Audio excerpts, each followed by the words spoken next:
video ini, kita akan bahas mengenai tag HTML untuk menampilkan paragraf. Baik, sampai di sini, ya kita jalankan Visual Studio Code-nya terlebih dahulu. Ini klik kanan, kemudian pilih Open.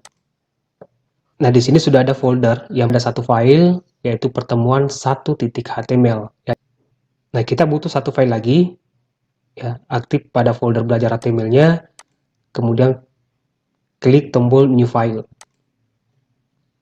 Oke, untuk nama filenya ini pertemuan _2.html.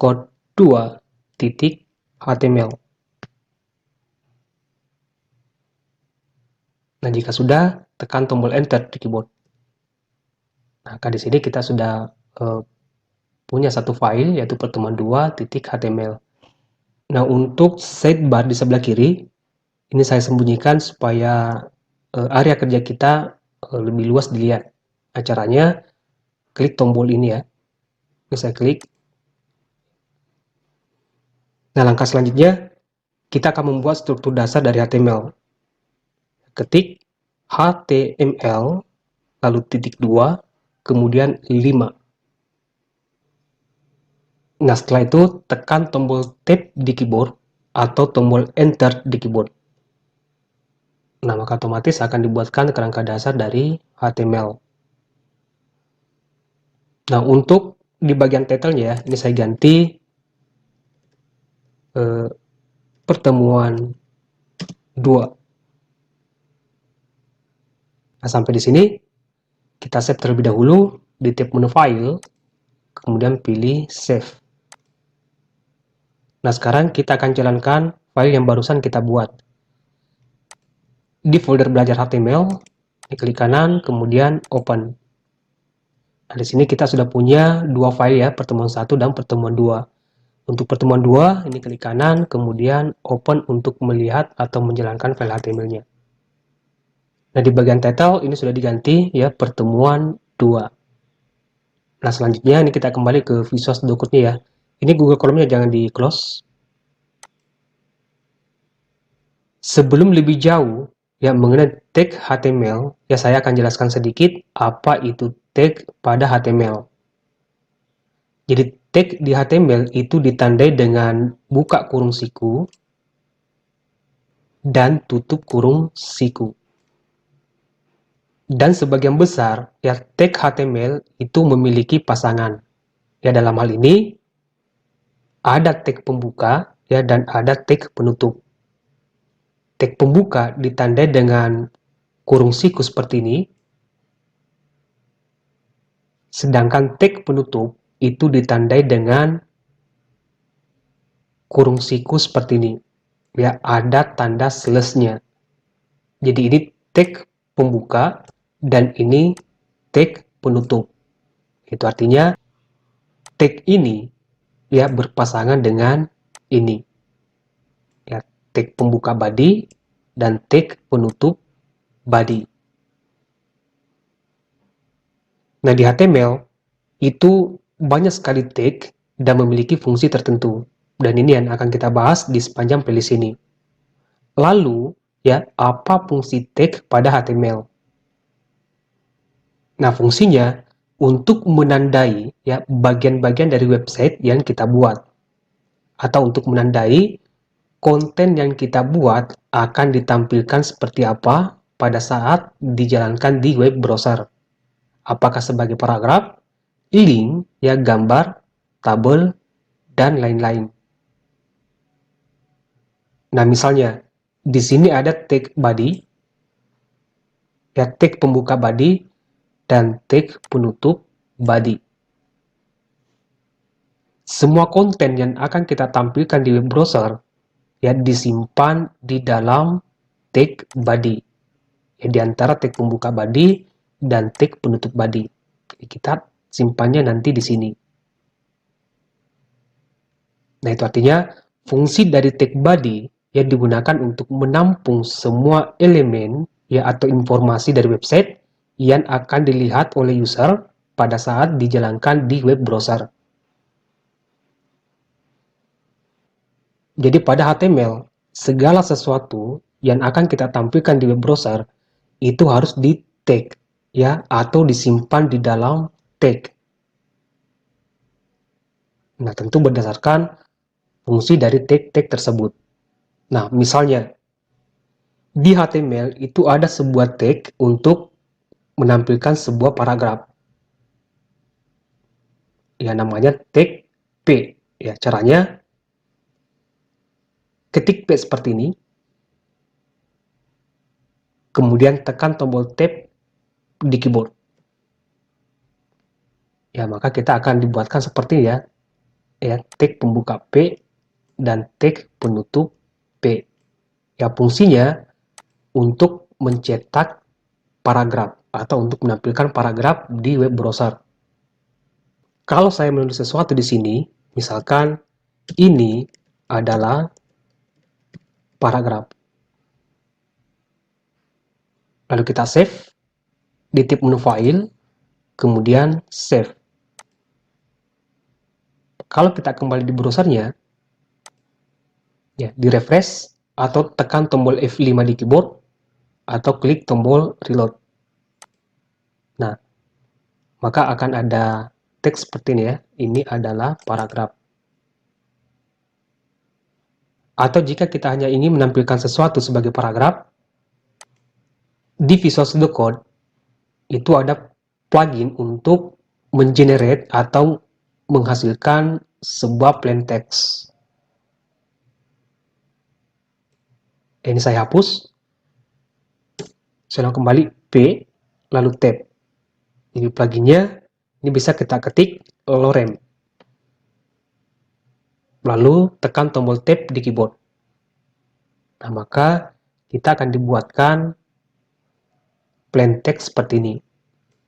Ya, jika memanjang sampai seperti ini bisa kita lakukan di sini ya, di tab menu view, kemudian pilih Word Wrap atau alternatif Z.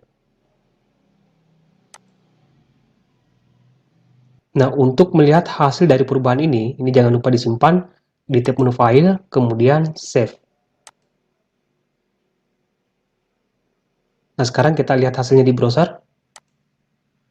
Tekan tombol F5 atau klik tombol reload. Maka akan tampil seperti ini di web browser. Ya, jadi ini hanya plain text ya. Daripada kita menulis sesuatu seperti ini, ya lebih baik kita memanfaatkan plugin dari Visual Studio Code untuk mengenerate sebuah plain text. Jadi saya ulang kembali bahwa tag P ya pada HTML itu digunakan untuk menampilkan atau mencetak sebuah paragraf. Nah, kalau misalkan di sini, kalau saya enter 2 kali, seperti ini, kemudian saya simpan di tab menu file, kemudian save. Nah, jika kita lihat hasilnya di web browser, ya, refresh, tidak ada perubahan yang terjadi. Ya, sesuai yang kita lakukan di Visual Studio Code-nya, di mana di sini terjadi 2 kali enter. Nah, ini menandakan bahwa ketika kita menekan tombol enter ya di Visual Studio Code, itu tidak sama halnya ketika kita menekan tombol enter di Microsoft Word. Ya, ketika kita bekerja menggunakan paragraf di Microsoft Word, dengan menekan tombol enter, itu berarti kita mengakhiri satu paragraf. Nah, tentu ini berbeda di HTML. Dengan menekan tombol enter seperti ini, ya maka HTML tidak mengenali perintah tersebut.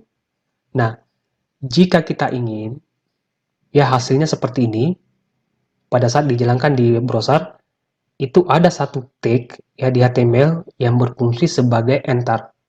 Nah, misalnya, kalau saya letakkan enternya di sini, itu ada tag namanya BR. Ya, BR lalu tab di keyboard. Maka ketiga baris ini ya akan dicetak di bawahnya, ya di bawah dari baris ini, satu baris ini. Nah, kita lihat perubahannya di browser. Sebelumnya disimpan dulu ya, di tab New File, kemudian Save. Kembali ke browser, reload browsernya. Nah, di sini ya terjadi enter satu kali. Jika saya tambahkan di sini BR lagi, ya BR 3 kali, kemudian di save, di tab New File, save. Kembali ke browser, refresh. Nah, akan terjadi enter 3 kali pada saat dijalankan di web browser. Dan ini menandakan bahwa di HTML, segala sesuatu yang akan ditampilkan di web browser harus di tag, ya harus ditandai sesuai dengan fungsi tag-tag tersebut. Nah, sampai di sini tag bearing saya hapus dulu.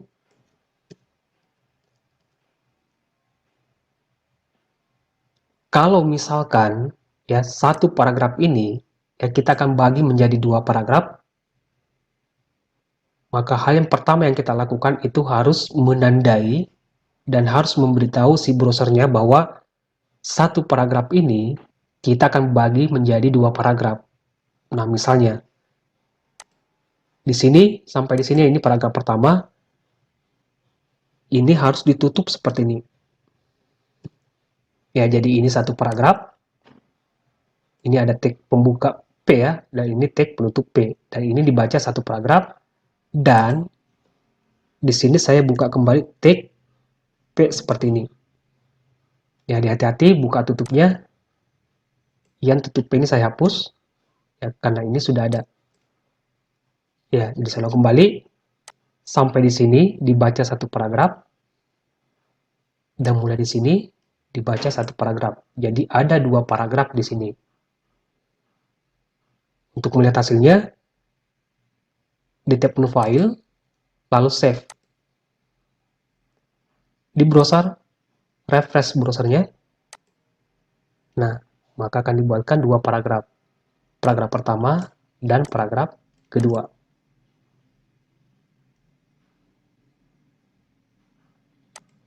Ya, jadi begitu mengenai tag P ya pada HTML yang digunakan untuk membuat atau mencetak sebuah paragraf di web browser. Dan satu hal di sini, ini mengenai perubahan yang kita lakukan pada Visual Studio Code. Jadi setiap apa yang kita lakukan ya pada Visual Studio Code-nya itu jangan lupa disimpan. Kalau misalkan di sini, saya tambahkan di sini tag BR seperti ini, itu berarti ada perubahan, dan di sini ada angka 1. Ya, jadi supaya perubahan yang kita lakukan pada Visual Studio Code bisa berpengaruh pada web browser, itu harus disimpan terlebih dahulu. Nah, di sini ada angka 1, itu artinya perubahan ini belum disimpan. Kalau saya kembali di web browsernya, kemudian saya refresh, nah perubahan itu belum dibaca atau belum berpengaruh pada web browsernya. Ya, kenapa? Karena kita belum menyimpan file ini atau perubahan ini. Nah, jika kita ingin ya setiap perubahan yang kita lakukan disimpan secara otomatis, nah, di tab New File, di sini aktifkan autosave. Ya, tinggal klik autosave-nya. Nah, dengan begitu setiap perubahan yang kita lakukan pada Visual Studio Code-nya itu akan disimpan secara otomatis, tanpa harus ke tab New File kemudian save.